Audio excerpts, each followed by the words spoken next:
ডিএফআইউর পক্ষ থেকে সব ব্যাংক ও আর্থিক প্রতিষ্ঠানে চিঠি দিয়ে আসিফ মাহমুদ সজীব ভুঁইয়ার যাবতীয় তথ্য চাওয়া হয়। টোকাই থেকে কোটিপতি আসিফ মাহমুদ দুদকের মামলায় গ্রেফতার। জব্দ করা হয়েছে ব্যাংক হিসাব। 1000-এর বেশি মামলা জমা পড়েছে দুর্নীতি দমন কমিশনে। ডেভিল ইনুসের মতো একজন ক্ষমতা লোভী, অর্থ লোভী, রক্ত পিপাসু একটা নিকৃষ্টতম জঘন্য ব্যক্তি, সে এত পয়সা খরচা করে 4-5 বছর ধরে মেটিকুলাস ডিজাইন করে অংশ হিসেবে ক্ষমতা দখল করলো। 18 মাস ক্ষমতায় থেকে তারেকের কাছে ক্ষমতা হস্তান্তর করে চলে গেল, এখানে শেষ হয়ে গেল না ভাই। এখন চলতেছে মেটিকুলাস ডিজাইনের পার্ট 2। তার মানে বাংলাদেশ একটি সফট মার্কিন ঘাঁটি হিসেবে পরিচিতি পাবে এবং তাই হবে, একটি ঘাঁটি হবে। আপাত দৃষ্টিতে একে লজিস্টিক সহায়তা বলা হলেও ভূ রাজনীতির ভাষায় এটি বাংলাদেশকে যুক্তরাষ্ট্রের একটি অঘোষিত সামরিক ঘাঁটিতে পরিণত করার শামিল হবে।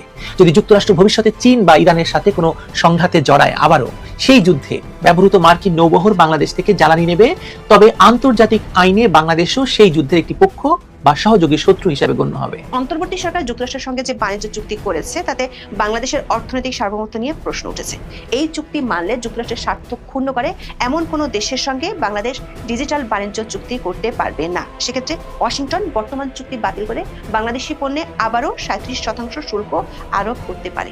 যুক্তরাষ্ট্র নন মার্কেট কান্ট্রি বা বাজার অর্থনীতি হিসেবে স্বীকৃতি দেয় না এমন কোনো দেশের সঙ্গে চুক্তি করলেও বাংলাদেশকে একই শাস্তি পেতে হবে। অর্থাৎ এই চুক্তি অনুযায়ী বৈদেশিক বাণিজ্যের ক্ষেত্রে বাংলাদেশকে যুক্তরাষ্ট্রের কথায় উঠতে বসতে হবে। সাবেক উপদেষ্টা আসিফ মাহমুদ, যার বিরুদ্ধে রয়েছে শত শত দুর্নীতির অভিযোগ, কখনো অস্ত্র নিয়ে বিতর্ক, কখনো অর্থ পাচার নিয়ে প্রশ্ন। এবার তার বিরুদ্ধে ওঠা 1000 কোটি টাকার দুর্নীতির মামলাকে ঘিরে সমালোচনা তুঙ্গে। তাহলে কি গ্রেপ্তার হচ্ছেন উপদেষ্টা আসিফ মাহমুদ? আসসালামু আলাইকুম দর্শক, সিগন্যাল বিডি চ্যানেলের নতুন একটি গুরুত্বপূর্ণ নিউজ ভিডিও নিয়ে আপনাদের মাঝে হাজির হলাম। প্রিয় দর্শক, বাংলাদেশের বর্তমান রাজনৈতিক প্রেক্ষাপট জানতে যারা এই ভিডিওটিতে ক্লিক করেছেন তাদের সবাইকে বলবো আপনারা ধৈর্য সহকারে পুরো ভিডিওটি দেখতে থাকুন, কারণ এই ভিডিওটিতে এমন কিছু তথ্য শেয়ার করা হয়েছে যা জানলে আপনারা অবাক হবেন। প্রিয় দর্শক, ইতিমধ্যে আপনারা অনেকগুলো ভিডিওর অংশ বিশেষ দেখে নিয়েছেন এবং আশা করি দেখেই বুঝতে পেরেছেন আজকের ভিডিওটি কতটি গুরুত্বপূর্ণ এবং আকর্ষণীয় হতে চলেছে। এখনো যারা আমাদের চ্যানেলটি সাবস্ক্রাইব করেনি তাদের সবাইকে বলবো ভিডিওটি দেখার আগে আমাদের চ্যানেলটি সাবস্ক্রাইব করে পাশে থাকা বেল আইকনটি অন করে দিবেন।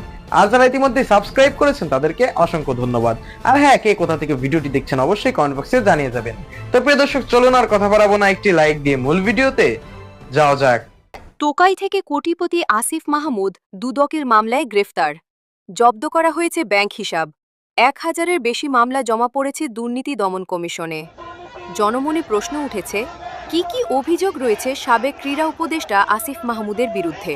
শিমুল চেয়ারম্যান একটা ইট দিয়ে আমার মার মাথাটা শেষে ফেলে। প্রভাবশালী উপদেষ্টা আসিফ মাহমুদের বাবা বিল্লাল মাস্টার। বাবা আসিফ, তুমি কি জানো না তোমার বাবা যে এত বড় একটা ঘটনা করছে? আমি কি তোমার একটা অক্ষর পড়াইছি না বাবা? আসিফ মাহমুদের দুর্নীতির আমলনামা, তার বিরোধিতা করার দায়ে নিজ এলাকায় ট্রিপল মার্ডার, অবৈধ অস্ত্র লাইসেন্স, তার স্কুল শিক্ষিকাকে ধর্ষণ, ওসিডিসি বাণিজ্য, তার বাবাকে ঠিকাদারি লাইসেন্স, বদলি বাণিজ্য সহ তার এপিএসের বিরুদ্ধে কয়েক হাজার কোটি টাকা পাচারের অভিযোগ, আওয়ামী লীগের নেতাকর্মীদের বাড়িতে চাঁদাবাজি, বাইন্যান্স অ্যাকাউন্টে 1000 কোটি টাকা। দুদকে হাজারো মামলা থাকা সত্ত্বেও কার ছায়ায় এখনও গ্রেফতার হচ্ছে না আসিফ মাহমুদ? আমাকে ধরে নিয়ে এরা বলছে যে আসিফ মাহমুদ বা আসিফ মাহমুদের বাবা এরা ইয়েতে জড়িত না, সেটা বললে তোমার কোনো ক্ষতি হবে না। তুমি কালকে সাংবাদিক আসলে তুমি এই কথাটা বলবে। আমার প্রথম দাবি হচ্ছে উপদেষ্টা আসিফের বাবা বিল্লাল মাস্টারকে গ্রেফতার করা। ওনাকে গ্রেফতার হোক, সবকিছু বেরিয়ে যাবে। সাবেক উপদেষ্টা আসিফ মাহমুদ সজীব ভুঁইয়ার বিরুদ্ধে দুর্নীতির গুরুতর অভিযোগের উত্তাপ ছড়ায় দুদক কার্যালয় থেকে রাজপথ পর্যন্ত। তার বিরুদ্ধে প্রায় 1000 কোটি টাকার বিশাল অঙ্কের অর্থ আত্মসাৎ ও অবৈধ সম্পদ অর্জনের প্রাথমিক অভিযোগ জমা পড়ে দুর্নীতি দমন কমিশনে। গত বৃহস্পতিবার সাকিব ভক্তদের তোপের মুখে দুদক এই অভিযোগ গ্রহণ করতে বাধ্য হয়। অ্যাডভাইজার মহোদয় সাইন করবেন, 50% দিয়ে দিবে, সিসিজিবি পাস হবে, 50% দিয়ে দিবে। বিতর্ক যেন কোনোভাবেই পিছু ছাড়ছে না অন্তর্বর্তী সরকারের ক্রীড়া উপদেষ্টা আসিফ মাহমুদ সজীব ভুঁইয়ার। বাবার পর এবার তার প্রেস সেক্রেটারির বিরুদ্ধে উঠেছে টেন্ডারবাজির অভিযোগ। এ সংক্রান্ত একটি অডিও ফাঁস করেছেন প্রবাসী সাংবাদিক জাওয়াদ নির্ঝর। শিমুল চেয়ারম্যান একটা ইট দিয়ে আমার মার মাথাটা শেষে ফেলে। উপদেষ্টা আসিফ মাহমুদের বাবা বিল্লাল মাস্টার তার প্রভাব এবং সাহসে এমন হত্যাকাণ্ড চালিয়েছেন। মানুষকে এইভাবে মারতে পারে।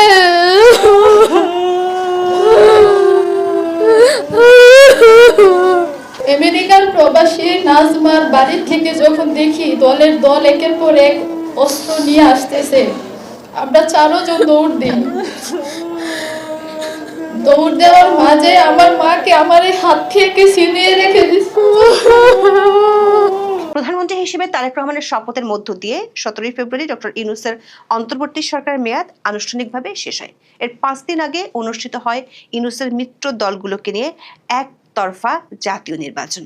আর নির্বাচনের মাত্র 3 দিন আগে 9 ফেব্রুয়ারি যুক্তরাষ্ট্রের সঙ্গে বিতর্কিত বাণিজ্য চুক্তি করে অন্তর্বর্তী সরকার। কোন শর্তে এবং কিভাবে চুক্তি করা হচ্ছে তার কোনো কিছুই ডক্টর ইউনূসের পারিষদেরা প্রকাশ করেননি। তখন দেখানো হয়েছিল নন ডিসক্লোজার এগ্রিমেন্টের বাহানা। তবে যুক্তরাষ্ট্র সরকারের পক্ষ থেকে চুক্তির পুরোটা প্রকাশ হলে মাথায় হাত পড়ে বাংলাদেশের ব্যবসায়ী এবং অর্থনীতিবিদ। দেখা যাচ্ছে এক কথায় বাংলাদেশের পায়ে ডান্ডা বেরি পরিয়ে এই ডান্ডা বেরির চাবি যুক্তরাষ্ট্রের হাতে দিয়ে গেছেন ম্যাজিক ম্যান ডক্টর ইউনূস। আর এর অন্যতম কারিগর ছিলেন তার সরকারের জাতীয় নিরাপত্তা উপদেষ্টা এবং বর্তমানে বিএনপি নৌকায় চেপে বসা পররাষ্ট্রমন্ত্রী খলিলুর রহমান। অন্তর্বর্তী সরকারের বাণিজ্য উপদেষ্টা শেখ বশিরউদ্দিনও রেখেছিলেন সক্রিয় ভূমিকা। বেসরকারি গবেষণা প্রতিষ্ঠান সিপিডি সম্প্রতি জানায়, একটি অনির্বাচিত সরকার হয়েও অন্তর্বর্তী সরকার যুক্তরাষ্ট্রের সঙ্গে যে বাণিজ্য চুক্তি করেছে তা দেখে তারা হতভম্ব ও স্তম্ভিত। প্রতিষ্ঠানের গবেষণা পরিচালক খন্দকার গোলাম মোয়াজ্জেম বলেন, এমন চুক্তির দায় পুরোপুরি নির্বাচিত অর্থাৎ বিএনপি সরকারকে বইতে হবে। ইউনূস সরকারের চাতুরি বর্ণনা করে তিনি বলেছিলেন, শুল্ক সংক্রান্ত বিষয়ে আলাপ আলোচনা শুরু হওয়ার সময় সাধারণ মানুষকে ভুল ধারণা দেওয়া হয়েছিল। তখন বলা হলো শুধু শুল্ক নিয়ে আলোচনা চলছে। সরকার জানালো 35% পাল্টা শুল্ক কিভাবে 20-এ নামিয়ে আনা যাবে তা নিয়ে কথা হচ্ছে। এজন্য কিছু কিছু ক্রয় চুক্তি করলে নাকি সমাধান হয়ে যাবে। অথচ এখন যে চুক্তিটি দেখা যাচ্ছে তাতে সবাই হতভম্ব এবং স্তম্ভিত। দর্শক, অন্তর্বর্তী সরকার বিদায় নেওয়ার মাত্র 1 সপ্তাহ আগে গত 9 ফেব্রুয়ারি স্বাক্ষর হওয়া মূল 8 পৃষ্ঠার চুক্তিটি পর্যালোচনা করে দেখা গেছে এতে 6টি অধ্যায়ে নানা শর্ত যুক্ত করা হয়েছে। পরিশিষ্ট সংযোজনী মিলিয়ে চুক্তিটি মোট 37 পৃষ্ঠার। চুক্তিটি বাংলাদেশকে অন্তত 135টি শর্ত পালনের বাধ্যবাধকতা আরোপ করেছে। এতে যুক্তরাষ্ট্র কেবল সে দেশের তুলা বা কৃত্রিম তন্তু দিয়ে প্রস্তুত করা পোশাকে বাড়তি শুল্ক আরোপ না করার প্রতিশ্রুতি দিয়েছে, যা আরও কিছু শর্তযুক্ত। অর্থনীতিবিদদের অনেকেই বলছেন এই চুক্তিতে একচেটিয়াভাবে শুধু যুক্তরাষ্ট্রের বাণিজ্য স্বার্থকে প্রাধান্য দেওয়া হয়েছে।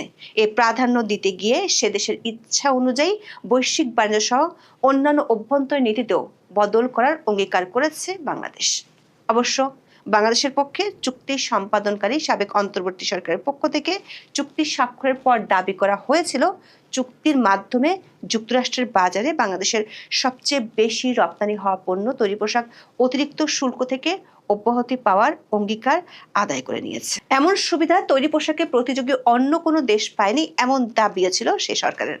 পর্যালোচনায় দেখা গেছে যুক্তরাষ্ট্র বাড়তি শুল্ক ইস্যুতে ইউরোপীয় ইউনিয়ন, জাপান, সুইজারল্যান্ড সহ অন্য যে 20 দেশের সঙ্গে বাণিজ্য চুক্তি করেছে তার প্রায় সবকটি নিজের বাণিজ্য স্বার্থ বিশেষত বাজার প্রবেশ সহজ ও বাধা দূর করার পাশাপাশি প্রতিযোগী দেশের তুলনায় বাড়তি সুবিধা আদায় করে নিয়েছে। এক্ষেত্রে বিশ্ব বাণিজ্য সংস্থার প্রতিষ্ঠিত নীতি মানা হয়নি। ডেইলি স্টার এক প্রতিবেদনে ইউনূস সরকারের করা দাসখতের চুক্তির বিভিন্ন দিক উঠে এসেছে। এতে বলা হয়, অন্তর্বর্তী সরকার যুক্তরাষ্ট্রের সঙ্গে যে বাণিজ্য চুক্তি করেছে তাতে বাংলাদেশের অর্থনৈতিক সার্বভৌমত্ব নিয়ে প্রশ্ন উঠেছে। বিশেষ করে বাণিজ্য, জ্বালানি ও নিরাপত্তার মতো গুরুত্বপূর্ণ খাতে সিদ্ধান্ত গ্রহণের স্বাধীনতা নিয়ে শঙ্কা তৈরি হয়েছে। চুক্তির 3য় অধ্যায়ে বলা হয়েছে, বাংলাদেশ এমন কোনো ডিজিটাল সেবা কর আরোপ করবে না যা যুক্তরাষ্ট্রের কোম্পানির প্রতি বৈষম্যমূলক। অর্থাৎ এই চুক্তি মানলে যুক্তরাষ্ট্রের স্বার্থ ক্ষুণ্ণ করে এমন কোনো দেশের সঙ্গে বাংলাদেশ ডিজিটাল বাণিজ্য চুক্তি করতে পারবে না। সেক্ষেত্রে ওয়াশিংটন বর্তমান চুক্তি বাতিল করে বাংলাদেশি পণ্যে আবারও 37% শুল্ক আরোপ করতে পারে। যুক্তরাষ্ট্র নন মার্কেট কান্ট্রি বা বাজার অর্থনীতি হিসেবে স্বীকৃতি দেয় না এমন কোনো দেশের সঙ্গে চুক্তি করলেও বাংলাদেশকে একই শাস্তি পেতে হবে। অর্থাৎ এই চুক্তি অনুযায়ী বৈদেশিক বাণিজ্যের ক্ষেত্রে বাংলাদেশকে যুক্তরাষ্ট্রের কথায় উঠতে বসতে হবে। বাণিজ্য চুক্তি অনুযায়ী বাংলাদেশ যুক্তরাষ্ট্রের স্বার্থ ক্ষুণ্ণকারী কোনো দেশ থেকে পারমাণবিক চুল্লি বা সমৃদ্ধ ইউরেনিয়ামও কিনতে পারবে না। তবে রূপপুর প্রকল্পটি চুক্তির আগেই বাস্তবায়নাধীন হওয়ায় এটি এর আওতায় পড়বে না। চুক্তির 4র্থ অধ্যায় যুক্তরাষ্ট্র তার নিরাপত্তা ইস্যুতে অন্য যে কোনো দেশ বা অঞ্চলের উপর কোনো ব্যবস্থা নিলে তা অনুসরণের শর্তারোপ করেছে। চুক্তিতে যুক্তরাষ্ট্রের জন্য সরাসরি বিনিয়োগের দুয়ারও খোলা রাখা হয়েছে। এর মাধ্যমে তারা খনিজ সম্পদ অনুসন্ধান, খনন, উত্তোলন, পরিশোধন, প্রক্রিয়াজাতকরণ, পরিবহন, বিতরণ এবং রপ্তানি করতে পারবে। এছাড়া বাংলাদেশকে $3.5 বিলিয়ন আমেরিকান কৃষি পণ্য কিনতে হবে। এর মধ্যে রয়েছে 5 বছর ধরে প্রতি বছর অন্তত 7 লাখ টন গম এবং 26 লাখ টন সয়া ও সয়াজাত পণ্য ও তুলা। এছাড়া প্রাথমিকভাবে 14টি বোয়িং উড়োজাহাজ কিনতে হবে। আগামী 15 বছরে $15 বিলিয়ন দামে এলএনজি এবং যুক্তরাষ্ট্রের কাছ থেকে সামরিক সরঞ্জাম কেনা বাড়াতে হবে। আবার বাংলাদেশকে প্রতিরক্ষা সরঞ্জাম বিক্রি করা কিছু দেশ থেকে পণ্য কেনার সীমা ঠিক করে দেওয়া হয়েছে। এক কথায় এটি যেন সত্যিকারের এক গোলামির চুক্তি। বাংলাদেশের স্বাধীন বাণিজ্য নীতিকে কেবল গলা টিপে ধরা হয়নি, এক সীমাহীন অর্থনৈতিক সংকটে ঠেলে দেওয়ার বন্দোবস্ত পাকা করে গেছেন মোহাম্মদ ইউনূস। বিষয়টি নিয়ে উদ্বেগ, আতঙ্ক এবং সমালোচনা যখন তুঙ্গে, তখন চুক্তির অন্যতম কারিগর খলিলুর রহমান বেমালুম সব দায় অস্বীকার করেছেন। শুধু তাই নয়, পাপের ভাগ তিনি বিএনপির উপর গছিয়ে দিতেও ব্যস্ত। বাণিজ্য চুক্তিটিতে যেখানে পরিষ্কারভাবে যুক্তরাষ্ট্রের স্বার্থ দেখার শর্ত আরোপ করা আছে, সেখানে পররাষ্ট্রমন্ত্রী খলিলুর রহমান দাবি করছেন সবার আগে বাংলাদেশ নীতির সঙ্গে এই চুক্তি সাংঘর্ষিক নয়। এমনকি তার দাবি অনুযায়ী সবার আগে বাংলাদেশ এই নীতি অন্তর্বর্তী সরকারের সময়ও পালন করা হয়েছিল। অসম বাণিজ্য চুক্তি বিএনপি সরকার যাতে ঠিকঠাক মেনে চলে তা তদারক করতে ঢাকা উড়ে এসেছেন যুক্তরাষ্ট্রের দক্ষিণ ও মধ্য এশিয়া বিষয়ক সহকারী পররাষ্ট্রমন্ত্রী পল কাপুর। নতুন সরকার পররাষ্ট্রমন্ত্রীর চেয়ারে বসা খলিলুর রহমানের সঙ্গে 4 মার্চ তিনি বৈঠকে সেরেছেন। পরে জনাব খলিলুর রহমান সাংবাদিকদের কাছে দাবি করেন, ইউনূস সরকারের সময় বিএনপি ও জামাতকে জানিয়ে যুক্তরাষ্ট্রের সঙ্গে বাণিজ্য চুক্তি করা হয়েছিল। আগের সরকার একক দায় অস্বীকার করে তিনি বলেন, ইউএস ট্রেড রিপ্রেজেন্টেটিভ দেশের প্রধান দুটি দলের প্রধানের সঙ্গে নির্বাচনের আগেই কথা বলেছেন এবং তারাও এতে সম্মতি দিয়েছিল। সুতরাং এমন না যে এটা শুধু অন্তর্বর্তী সরকারই অন্ধকারে করেছে। দর্শক, খলিলুর রহমানের কথায় মনে হচ্ছিল তিনি যেন এখনো অন্তর্বর্তী সরকারের জাতীয় নিরাপত্তা উপদেষ্টার দায়িত্বে আছেন, অথচ সরকার বদলের পর তিনি এখন বিএনপি সরকারের পররাষ্ট্রমন্ত্রী। কিন্তু সাফাই গেছেন ইউনূস আমলের সেই আমলকে এখনো আমাদের শব্দ দিয়ে ব্যাখ্যা করছেন। বাণিজ্য চুক্তির আগে যুক্তরাষ্ট্রের সঙ্গে দর কষাকষিতে বাংলাদেশের তরফে প্রধান ভূমিকায় ছিলেন খলিলুর রহমান। নির্বাচনের আগে তাড়াহুড়ো করে চুক্তি করার অভিযোগ নাকচ করে বলেন, ডিলটা কিন্তু ঠিক 3 দিন আগে শেষ হয়েছে তা নয়। 1 বছর আগে 2025 সালের ফেব্রুয়ারিতে প্রথম তাদের সঙ্গে বাণিজ্য ঘাটতি নিয়ে আমরা কথা বলি। সেই আলোচনার পরে কিন্তু আমরা 20% পেয়েছিলাম। সেই সময় মোটামুটিভাবে এগ্রিমেন্টটা হয়ে গেছিল। তার দাবি, এরপর যুক্তরাষ্ট্রের তুলা বা সুতা দিয়ে তৈরি পোশাক রপ্তানির উপর 0% পাল্টা শুল্ক এবং রুলস অফ অরিজিন নিয়ে আলোচনার সময় লেগেছে বলে তিনি দাবি করেন। এছাড়া রুলস অফ অরিজিন করার জন্য যুক্তরাষ্ট্র সময় নিয়েছে। সুতরাং এটা যে চট করে নির্বাচনের 3 দিন আগে চুক্তি করার বিষয়টি ঠিক নয়। দর্শক, দাসখত দেয়া এই চুক্তির দায় খলিলুর রহমান শুধু বিএনপি জামাতের উপর চাপাননি, তার বক্তব্যে লক্ষ্য করা গেছে দ্বিচারিতা। দৈনিক সমকালের প্রকাশিত প্রতিবেদনে বলা হয়, এগ্রিমেন্ট অন রেসিপ্রোকাল ট্রেড বা আর্ট কিংবা পারস্পরিক এই বাণিজ্য চুক্তির বাস্তবায়নের বিষয়ে যুক্তরাষ্ট্রকে আশ্বস্ত করেছে বাংলাদেশ। বুধবার ঢাকা সফররত মার্কিন পররাষ্ট্র দপ্তরের দক্ষিণ ও মধ্য এশিয়া বিষয়ক অ্যাসিস্ট্যান্ট সেক্রেটারি এস পল কাপুরকে বৈঠকে এ বিষয়ে আশ্বস্ত করেন পররাষ্ট্রমন্ত্রী খলিলুর রহমান। পল কাপুরের সঙ্গে বৈঠকে আর্ট চুক্তি নিয়ে আলোচনার বিষয়ে জানতে চাইলে খলিলুর রহমান বলেন, আর্ট চুক্তির বিষয়ে পল কাপুর আশ্বস্ত হয়েছেন যে বাংলাদেশ সরকার এই চুক্তির বাস্তবায়ন অব্যাহত রাখবে। অথচ দৈনিক সমকালের একই রিপোর্টে উল্লেখ আছে, পল কাপুরকে আশ্বস্ত করা হয়েছে আর্ট চুক্তির বাস্তবায়ন নিয়ে। এই চুক্তির দর কষাকষির আর কোনো সুযোগ রয়েছে কিনা এমন প্রশ্নের উত্তরে খলিলুর রহমান বলেন, এখনো আনুষ্ঠানিকভাবে জানান, দরকার হলে তারা পুনর্বিবেচনা করবেন। পররাষ্ট্রমন্ত্রী একদিকে বলছেন, আশ্বস্ত করেছেন মার্কিন মন্ত্রীকে, আবার যখন সাংবাদিকরা প্রশ্ন করেছেন তখন বলছেন পুনর্বিবেচনার সুযোগ আছে। আবার এর দায় তারেক রহমান এবং শফিকুর রহমানের উপর দিতেও ছাড়েননি তিনি। দর্শক, সাংবাদিকরা আরও একটি বিষয় নিয়ে খলিলুর রহমানের কাছে জানতে চেয়েছিলেন, সেটি হলো যুক্তরাষ্ট্র সরকার বেশ কিছুদিন ধরে জিসুমিয়া ও আকসা নামে 2টি প্রতিরক্ষা চুক্তি স্বাক্ষরের জন্য চেষ্টা করে আসছে।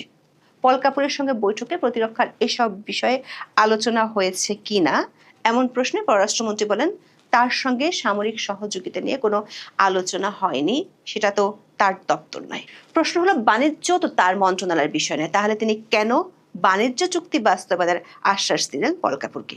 অবশ্য খলিলুর রহমান বাণিজ্য চুক্তি নিয়ে তৃপ্তির ঢেকুর তুললেও বিএনপি সরকারের বাণিজ্য মন্ত্রী খন্দকার আব্দুল মুক্তাদিরের কণ্ঠে শোনা যাচ্ছে আশঙ্কার সুর।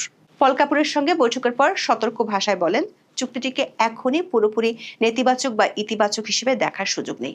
তার কথায় স্পষ্ট, চুক্তির বিভিন্ন দিক পর্যালোচনা করার পক্ষে নতুন সরকার। বলেন, কোনো চুক্তি চূড়ান্ত নয়, প্রতিটি চুক্তিতে সংশোধন ও পুনরায় আলোচনার সুযোগ থাকে। ভবিষ্যতে প্রয়োজন হলে আলোচনা করে বাণিজ্য চুক্তিতে পরিবর্তন আনা সম্ভব। চুক্তিটি বাংলাদেশের স্বার্থের বিরুদ্ধে কিনা এমন প্রশ্নের সরাসরি জবাব তিনি দেননি, তবে পাওয়া গেছে তাৎপর্যপূর্ণ ইঙ্গিত। বাণিজ্যমন্ত্রী বলেন, যে কোনো আন্তর্জাতিক চুক্তি দুই পক্ষের কিছু দাবি থাকে, কিছু ধারা এক পক্ষের অনুকূলে থাকে, আবার কিছু ধারা অন্য পক্ষের জন্য সুবিধাজনক হয়। আলোচনার মাধ্যমে একটি উইন উইন পরিস্থিতিতে পৌঁছানোর চেষ্টা করা হয়। এই চুক্তিকে এখনই পুরোপুরি নেতিবাচক বা ইতিবাচক হিসেবে দেখার সুযোগ নেই। এটি একটি বাস্তবতা এবং ভবিষ্যতে বাণিজ্যিক সম্পর্ক জোরদারে এর অনেক ধারা কাজে লাগানো যাবে। প্রধানমন্ত্রী তারেক রহমানকে পাঠানো অভিনন্দন বার্তায় বাণিজ্য চুক্তির বিষয়টি স্মরণ করিয়ে দিয়েছিলেন ডোনাল্ড ট্রাম্প। সামরিক বিষয় সংক্রান্ত কিছু বিষয়ের উল্লেখ ছিল সেখানে, তবে পল কাপুরের সঙ্গে এসব বিষয়ে আলোচনা হয়নি বলে দাবি করেন বাণিজ্যমন্ত্রী। বলেন, সামরিক বিষয় বাণিজ্য মন্ত্রণালয়ের আওতাভুক্ত নয়। বিশেষজ্ঞরা বলছেন, ডক্টর ইউনূসের সরকারের চুক্তিতে এক কথায় ফাটা বাসে আটকে গেছে বাংলাদেশ। এখন আর কোনোভাবেই পেরিয়ে আসার সুযোগ নেই, বরং দীর্ঘমেয়াদে ভয়াবহ সংকটের মুখোমুখি হতে হবে। বাণিজ্য চুক্তির বিভিন্ন ধারার কারণে চীন, রাশিয়ার মতো দেশগুলোর সঙ্গে শীতল হবে সম্পর্ক। তুলনামূলক অনেক বেশি দামে কৃষিপণ্য, জ্বালানি এবং সামরিক সরঞ্জাম কিনতে হবে যুক্তরাষ্ট্র থেকে। এর বিনিময়ে বাংলাদেশের পোশাক পণ্যের রপ্তানি বাড়ার যে আশা দেখানো হয়েছিল, সেটাও আকাশ কুসুম কল্পনা বলে মনে করছেন ব্যবসায়ীরা। সব মিলে ইউনূস সরকারের কলমের এক খোঁচায় বাংলাদেশ স্বাধীন সিদ্ধান্ত নেওয়ার ক্ষমতা অনেকখানি হারিয়ে ফেলেছে বলে মনে করছেন বিশেষজ্ঞরা। প্রশ্ন হলো, এই দায় এখন বিএনপির উপরে কেন চাপানোর চেষ্টা করছেন খলিলুর রহমান? বিএনপির জন্য চুক্তির ধাক্কা সামলানো যেমন কঠিন, তেমনি খলিলুর কি হয়ে উঠছেন আগামী দিনে আরো বিপদে পড়ার কারণ। প্রিয় দর্শক, ইতিমধ্যে আপনারা আমাদের পুরো ভিডিওটি দেখেছেন। ভিডিওটি দেখে কি জানলেন এবং বুঝলেন? অবশ্যই আপনাদের মূল্যবান মতামতটি আমাদের কমেন্ট বক্সে জানাতে ভুলবেন না। এখনো যারা আমাদের চ্যানেলটি সাবস্ক্রাইব করেননি, তাদের সবাইকে বলবো আমাদের চ্যানেলটি সাবস্ক্রাইব করে পাশে থাকা বেল আইকনটি অন করে দিবেন এরকম নিত্য নতুন প্রতিদিন গরম গরম নিউজ আপডেট পেতে। ধন্যবাদ সবাইকে।